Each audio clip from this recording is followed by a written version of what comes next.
किसी भी जगह जाने के दो मकसद होते हैं।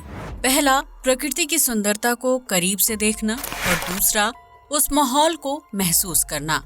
लेकिन इस दुनिया में कुछ ऐसी जगह भी मौजूद हैं जो खूबसूरत तो हैं, लेकिन इंसान के लिए उसकी मौत की वजह बन जाती हैं। आमतौर पर रेगिस्तान ऐसी जगह माना जाता है जहां गर्मी, लू और पानी की कमी की वजह से लोग अपनी जान गंवा देते हैं। लेकिन वो कहते हैं ना कि जरूरत से ज्यादा गर्मी या ठंड इंसान के शरीर को नुकसान पहुंचाती है। ठीक ऐसी ही एक जगह है माउंट एवरेस्ट। इस पहाड़ पर चढ़ने और उसकी चोटी तक पहुंचने का सपना सैकड़ों लोग देखते हैं। हालांकि इस मकसद में बहुत कम लोग ही सफल हो पाते हैं। माउंट एवरेस्ट की पहाड़ियां गवाह हैं सैकड़ों लोगों की मौत की, उस दर्द की जो बर्फीले तूफानों में फंसकर लोग महसूस करते हैं। यही वजह है कि माउंट एवरेस्ट को चढ़ते समय गूगल नहीं बल्कि लाशें आगे का रास्ता बताती हैं। तो आइए जानते हैं इस पर्वत से जुड़ी रहस्यमयी बातें। Mount Everest. वो कहावत तो आपने सुनी ही होगी कि ज्यादा ऊंचाई तक जाने वाले व्यक्ति का पैर अगर जरा सा भी फिसलता है तो वो खाई में गिर जाता है। ऐसा ही कुछ माउंट एवरेस्ट पर्वत की चढ़ाई करने वाले उन सैकड़ों लोगों को महसूस होता है जिनकी लाशें आज भी बर्फीले रेगिस्तान में पड़ी हुई हैं। माउंट एवरेस्ट को दुनिया की सबसे ऊंची चोटी माना जाता है, जो सबसे ठंडे और खतरनाक पहाड़ों में से एक है।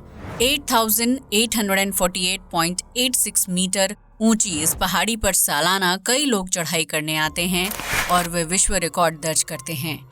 हालांकि उनमें से कई लोग अपने सफर के बाद ही बर्फ के ढेर में दफन हो जाते हैं। माउंट एवरेस्ट की चढ़ाई करने के दौरान खून को जमा देने वाली ठंड का सामना करना पड़ता है। पर्वतारोही जितना ऊपर जाते हैं, ऑक्सीजन लेवल उतना ही कम होता जाता है। सांस की समस्या का सामना कर रहे पर्वतारोहियों के लिए दूसरी चुनौती होता है बर्फीला तूफान, जो किसी भी समय किसी भी दिशा से उन्हें घेर लेता है। अचानक आए बर्फीले तूफान अनगिनत पर्वतारोहियों को मौत की नींद सुला देता है और बर्फ की सफेद चादर के ऊपर नजर आती हैं तो सिर्फ और सिर्फ लाशें। यही वजह है कि माउंट एवरेस्ट के एक खास हिस्से को डेथ जोन कहा जाता है, क्योंकि यहाँ कितने ही लोगों की मौत हो चुकी है। लेकिन बावजूद इसके हर साल सैकड़ों लोग माउंट एवरेस्ट की चढ़ाई करने के लिए उत्सुक रहते हैं। हालांकि उनमें से जो लोग रास्ता भटक कर डेथ जोन की तरफ चले जाते हैं वो लाशों के ढेर में तब्दील हो जाते हैं। तो आइए जानते हैं क्या है माउंट एवरेस्ट का डेथ जोन, जहां एक बड़ी लाइन से मौजूद हैं लोगों की लाशें। क्या है डेथ जोन? आंकड़ों की माने तो हर साल लगभग 300 से 400 पर्वतारोही माउंट एवरेस्ट की चोटी को फतह करने के मकसद से आते हैं, जिनमें से महज कुछ लोग ही इस मिशन में कामयाब हो पाते हैं। माउंट एवरेस्ट की चढ़ाई के दौरान कुछ पर्वतारोहियों को महसूस हो जाता है कि वो चोटी तक नहीं पहुंच पाएंगे, लिहाजा वो आधे रास्ते से ही कैंप की तरफ वापस लौट जाते हैं। वहीं कुछ लोगों को जुनून होता है कि वो एवरेस्ट फतह करके ही लौटेंगे। हालांकि कई बार उनकी यह जिद मौत का कारण बन जाती है। विभिन्न मीडिया रिपोर्ट्स की माने तो साल 1921 से लेकर अब तक माउंट एवरेस्ट की चढ़ाई करने वाले लोगों में से 308 लोग बर्फीले तूफानों में फंसकर अपनी जान गंवा चुके हैं। इन मौतों की शुरुआत एवरेस्ट की 8000 मीटर की ऊंचाई पर पहुंचने पर शुरू होती है, जहां से आप लाशों के ढेर देख सकते हैं। किसी पर्वतारोही के नीले कपड़े तो किसी के ग्रीन बूट्स बर्फ में जमकर पहाड़ की चढ़ाई कर रहे लोगों का दिल दहला देते हैं। माउंट एवरेस्ट के 8000 मीटर से ऊपर के हिस्से को डेथ जोन कहा जाता है, क्योंकि इस जगह पर्वतारोहियों का सामना बेहद ठंडे तापमान, ऑक्सीजन की कमी और बर्फीले तूफानों से होता है। मरकर भी जिंदा रहते हैं पर्वतारोही। एक बार मृत्यु को प्राप्त होने के बाद कोई भी इंसान जिंदा नहीं हो सकता, लेकिन माउंट एवरेस्ट के डेथ जोन में मरने वाले पर्वतारोही हमेशा अमर रहते हैं। 8000 मीटर की ऊंचाई पर मौत को प्राप्त होने वाले पर्वतारोहियों के शव को वापस घर लाना बहुत ही मुश्किल होता है, क्योंकि वो बर्फ में पूरी तरह से धंस चुके होते हैं। ऐसे में बर्फ को तोड़कर शवों को बाहर निकालना राहत और बचाव कार्य करने वाले अधिकारियों के लिए खुद की जान खतरे में डालने जैसा होता है। लिहाजा मृत पर्वतारोहियों के शवों को बर्फ में छोड़ दिया जाता है, जो सालों साल तक जस के तस पड़े रहते हैं। उन पर बर्फ की नई चादर चढ़ती जाती है और मृत पर्वतारोही लोगों के बीच जिंदा रहते हैं। उनके मृत शरीर को चढ़ाई करने वाले दूसरे पर्वतारोही आसानी से देख सकते हैं क्योंकि उनके रंगीन कपड़े, कैप, मास्क और ट्रैकिंग के लिए इस्तेमाल की गई दूसरी चीजें सफेद बर्फ में साफ साफ दिखाई देते हैं। डेथ जोन में पड़ी पर्वतारोहियों की लाशें दूसरे पर्वतारोही के लिए सबक और मैप का काम करती हैं, क्योंकि उन्हें देखकर पर्वतारोही समझ पाते हैं कि उन्हें कौन सी गलतियां नहीं करनी है। डेथ जोन में कई बार भयानक तूफान आ जाते हैं जिसकी चपेट में आकर एक साथ कई पर्वतारोही और ग्रुप मौत को प्राप्त हो जाते हैं।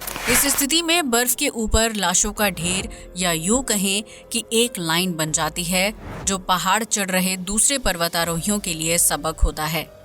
लाशों का ये ढेर माउंट एवरेस्ट चढ़ रहे पर्वतारोहियों के लिए गूगल मैप की तरह काम करता है, क्योंकि इस जगह पर आने के बाद उन्हें एहसास होता है कि वो 8000 मीटर की ऊंचाई पर पहुंच चुके हैं और आगे का रास्ता ज्यादा कठिन होने वाला है।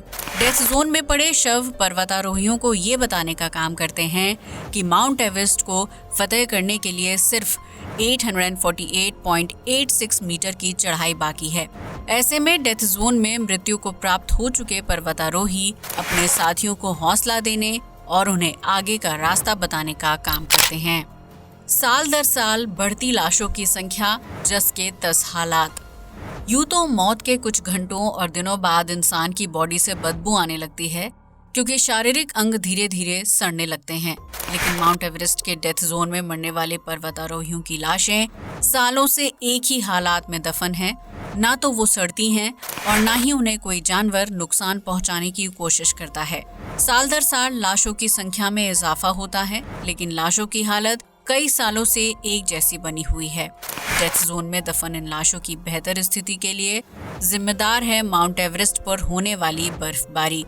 इस जगह का तापमान -16 से -40 डिग्री सेल्सियस रहता है, जिसकी वजह से मरे हुए पर्वतारोहियों के शव ना तो सड़ते हैं और ना ही तापमान में गिरावट के कारण गलते हैं। डेथ जोन में दफन 308 से ज्यादा लोगों की लाशें माइलस्टोन की तरह काम करती हैं, जो कभी ना खत्म होकर माउंट एवरेस्ट की पहाड़ियों का एक महत्वपूर्ण हिस्सा बन चुकी हैं। डेथ जोन में होने वाली मौतों के पीछे का रहस्य।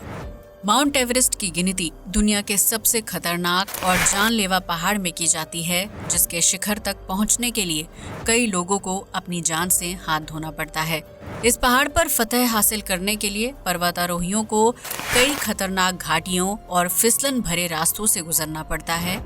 ऐसे में कई पर्वतारोही बर्फ में फिसल जाते हैं और कई मीटर नीचे पहुंच जाते हैं। इस दौरान बर्फ की बड़ी बड़ी चट्टानों से टकराने की वजह से उनकी मौत हो जाती है।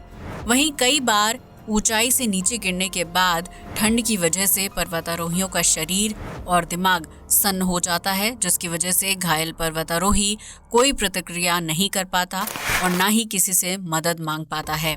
लगातार कम होता तापमान, चोट और ऑक्सीजन की कमी की वजह से पर्वतारोही दम तोड़ देता है। इसके अलावा अचानक आए बर्फीले तूफान भी डेथ जोन में दफन लाशों की संख्या बढ़ाने का काम करते हैं, क्योंकि बर्फीले तूफान पर्वतारोहियों को रास्ता भुला देते हैं। ऐसे में अगर पर्वतारोही माउंट एवरेस्ट का रास्ता भूल जाए तो उन्हें सही रास्ते में वापसी करने में काफी तकलीफ होती है। खाना, पानी, ऑक्सीजन जैसी जरूरी चीजों की कमी से पर्वतारोही दम तोड़ देते हैं। वहीं लगातार तेज बर्फबारी और खून को जमा देने वाली ठंड पर्वतारोहियों की हिम्मत तोड़ने का काम करती है।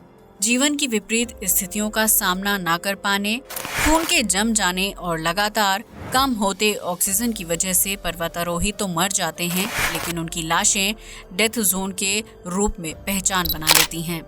लाशों को वापस लाने की कोशिश क्यों नहीं करती सरकार? जैसा कि हमने आपको पहले ही बताया था कि बर्फ की मोटी चादर को तोड़कर पर्वतारोहियों की लाशें निकालना बहुत ही मुश्किल भरा काम होता है। ऐसे में राहत बचाव का कार्य करने वाले लोगों की जान तो खतरे में होती ही है, साथ में पहाड़ों पर लैंडस्लाइड होने का खतरा भी बढ़ जाता है। अगर सरकार पर्वतारोहियों की लाशों को बर्फ से खोदकर बाहर लाने की कोशिश करती है तो उससे कई दूसरे पर्वतारोहियों की जान खतरे में पड़ सकती है। दरअसल जब बर्फ को तोड़ने का काम किया जाएगा तो उससे बड़ी संख्या में बर्फ के टूटने और उससे लैंडस्लाइड होने का खतरा बढ़ जाएगा। अगर बड़ी संख्या में बर्फ टूटकर नीचे की तरफ आती है तो उससे पहाड़ चढ़ने वाले दूसरे पर्वतारोहियों की जान जा सकती है और सरकार इतनी बड़ी संख्या में लोगों की मौत का कारण नहीं बन सकती। मृत लोगों की लाशों को बाहर निकालने के लिए जीवित लोगों की जान खतरे में डालना समझदारी की बात नहीं है।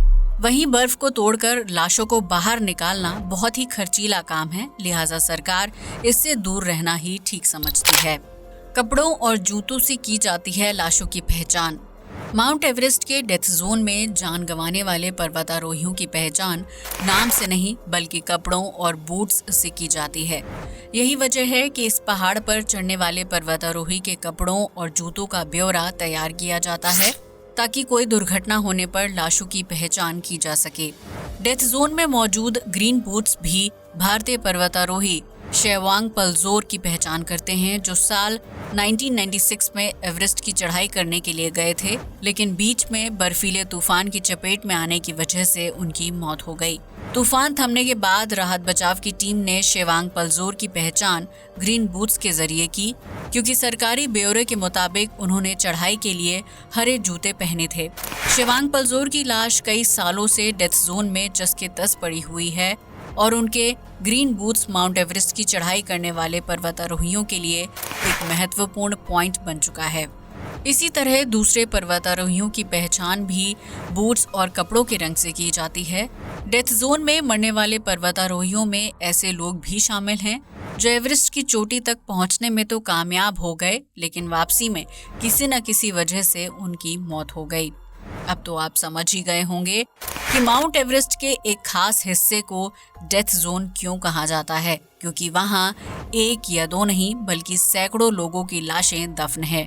मरने वाले उन पर्वतारोहियों के परिवार को ना तो अपनों की शक्ल देखने का मौका मिला और ना ही उनका अंतिम संस्कार किया गया। आज के लिए बस इतना ही। वीडियो अच्छा लगा हो तो इसे लाइक और शेयर करें, साथ ही हमारे चैनल को भी सब्सक्राइब करें। जय हिंद दोस्तों।